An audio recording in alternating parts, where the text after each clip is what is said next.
9월, 10월, 11월 전에 돈 나갈 구멍이 생기는구나. 돈 나갈 구멍이 생기는구나. 기자협회입니다. 네, 기자협회죠? 네. 네, 여기 그 라온신문의 권필영 기자라고 하는데요. 네. 네, 뭐 좀 하나 여쭤보려고 하는데요. 언론사 기자로 등록이 돼 있는데, 근데 이분이 자기 취재원한테 뭐 변호사를 소개를 시켜줬더라고요. 네. 그러니까 이제 그 취재 업무 외에 또 다른 일을 막 연결을 해준 거예요. 이거는 사실은 저기 기자협회 윤리강령 위반 아닌가요? 기자가 변호사도 소개해주고 또 중간에 이제 뭐 이렇게 조율도 하고 그런 일을 했더라고요. 이게 그렇게 해석은 하실 수 있겠는데, 네. 네. 네네네. 그렇게 보실 수 있을 것 같아요. 네네네. 정확한 내용은 모르지만, 네. 네, 말씀하신 부분들은 윤리강령에 좀 위반이 될 수도 있다. 이렇게 보실 수 있을 것 같습니다. 아, 네. 여러분 안녕하십니까. 문화, 심리, 사회, 연애 현상을 알려드리는 상담 심리학 박사 권영찬 교수입니다.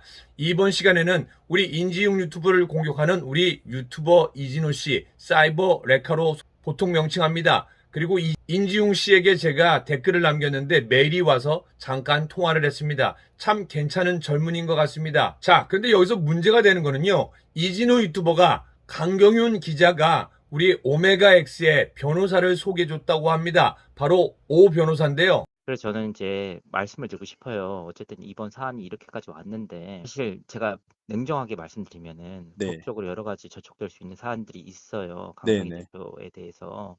근데 그거를 이제 공식적으로 말씀하신 임지웅 씨도 사실 모르겠습니다. 이건 법적인 문제니까 그거를 감당하실 자신 있으세요, 다? 강경윤 기자가 변호사를 아이들에게 소개를 시켜줬다. 예, 그건 맞아요. 그런데 이제 원래 그 기자님들이 예. 기사를 쓰는 부분에서 기사를 쓰는 것까지만 해야지 이렇게 직접적으로 사태에 참여를 하시는 게 원래는 기자님들이 하지 않는 일들이시잖아요. 아니, 그렇진 않습니다.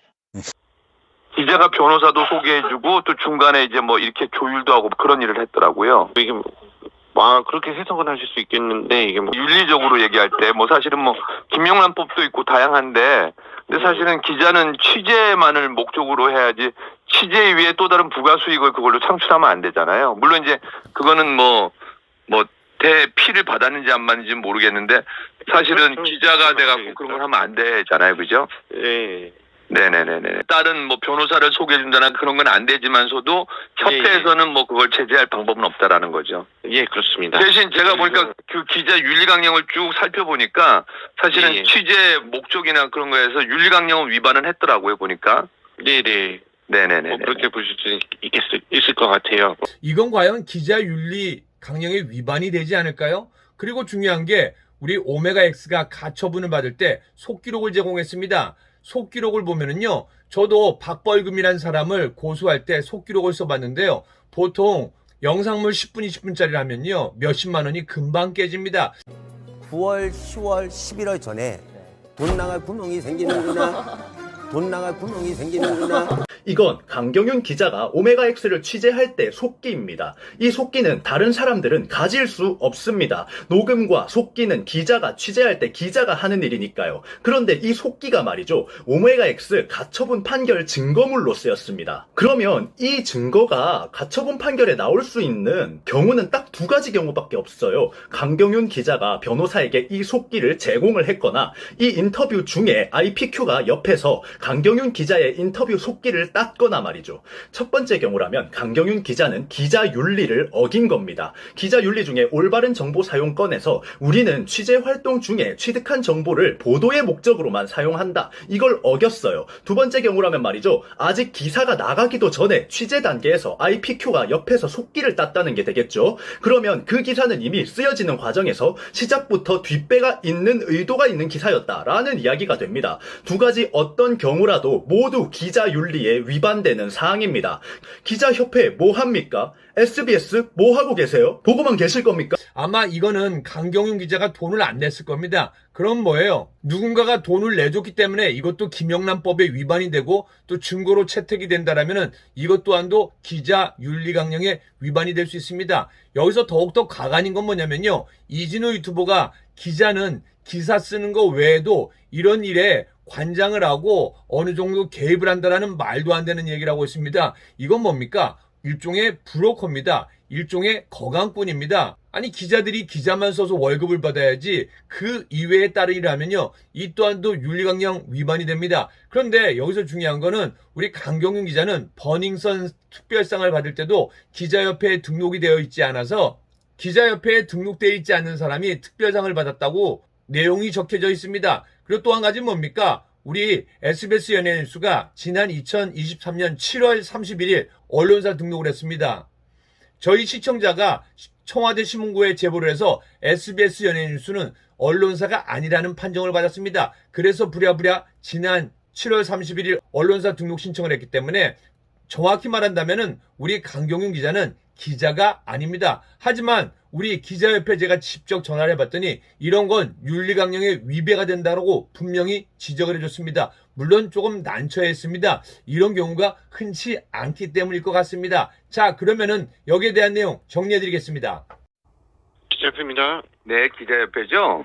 예. 네, 여기 그 라온신문의 권필영 기자라고 하는데요. 예. 네, 뭐 좀 하나 여쭤보려고 하는데요. 언론사 기자로 등록이 돼 있는데 근데 이분이 자기 취재원한테 뭐 변호사를 소개를 시켜줬더라고요. 네. 그러니까 이제 그 취재 업무 외에 또 다른 일을 막 연결을 해준 거예요. 이거는 사실은 저기 기자협회 윤리강령 위반 아닌가요? 궁금해갖고요. 홍길동을 취재를 합니다.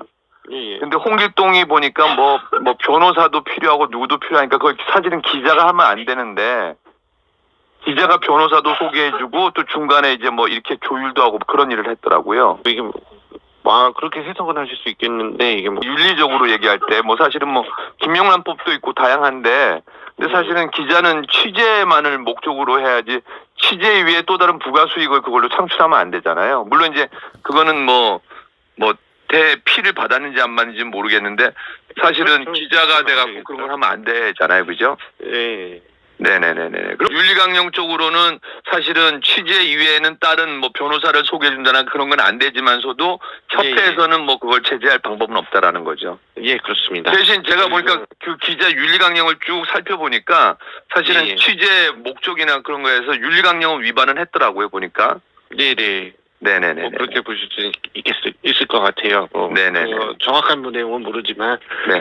예, 말씀하신 부분들은 윤리강령에 좀 위반이 될 수도 있다. 이렇게 보실 수 있을 것 같습니다. 아, 네네네, 알겠습니다. 9월, 10월, 11월 전에 돈 나갈 구멍이 생기는구나. 돈 나갈 구멍이 생기는구나. 그래서 저는 이제 말씀을 드리고 싶어요. 어쨌든 이번 사안이 이렇게까지 왔는데 사실 제가 냉정하게 말씀드리면은 네. 법적으로 여러 가지 저촉될 수 있는 사안들이 있어요. 강성희 네네. 대표에 대해서. 근데 그거를 이제 공식적으로 말씀하신 인중 씨도 사실 모르겠습니다. 이건 법적인 문제니까 네네. 책임을 피해가기 쉽지는 않은 상황이에요. 사실 냉정하게 말씀드리면 네. 그거를 감당하실 자신 있으세요, 다? 어쨌든 인중님께서는 그대로 가신다는 의미로 알면 될까요? 근데 네네. 지금 어떤 문제가 있냐면 인중님께서 올린 네. 영상 2개와 뭐 그 3개죠. 뭐 어떻게 라이브까지 하셨는데 그것 때문에 곤란한 사람들이 여러 명이 생겼어요. 사실 뭐 되게 네. 이해관계가 있는 부분들이니까 사실 이게 뭐 SBS라든지 뭐 강경윤 기자라든지 아니면 윤혜영 대표라든지 네. 아니면 이제 멤버들이라든지 그다음에 거기 지금 변호사까지 다 무슨 마치 본인이 시킨 것처럼 돼 있으니까 그리고 이런 상황에서 이걸 반박하지 않으면 그쪽 입장에서는 또 상황이 안 되는 거예요. 그런 상황에서 제가 시간이 없는 촉박한 상황으로 네네. 인중님한테 말씀드리는 거고 만약 인중님이 그동안의 영상들을 다 내린다거나 그러면 네. 제가 지금 올리지 않고 강성희 대표를 만날 의향이 있습니다. 강경윤 기자가 변호사를 아이들에게 소개를 시켜줬다. 예, 그건 맞아요. 그런데 이제 원래 그 기자님들이 예. 기사를 쓰는 부분에서 기사를 쓰는 것까지만 해야지 이렇게 직접적으로 사태에 참여를 하시는 게 원래는 기자님들이 하지 않는 일들이시잖아요. 아니 그렇진 않습니다. 이건 강경윤 기자가 오메가X를 취재할 때 속기입니다. 이 속기는 다른 사람들은 가질 수 없습니다. 녹음과 속기는 기자가 취재할 때 기자가 하는 일이니까요. 그런데 이 속기가 말이죠. 오메가X 가처분 판결 증거물로 쓰였습니다. 그러면 이 증거가 가처분 판결에 나올 수 있는 경우는 딱 두 가지 경우밖에 없어요. 강경윤 기자가 변호사에게 이 속기를 제공을 했거나 이 인터뷰 중에 IPQ가 옆에서 강경윤 기자의 인터뷰 속기를 땄거나 말이죠.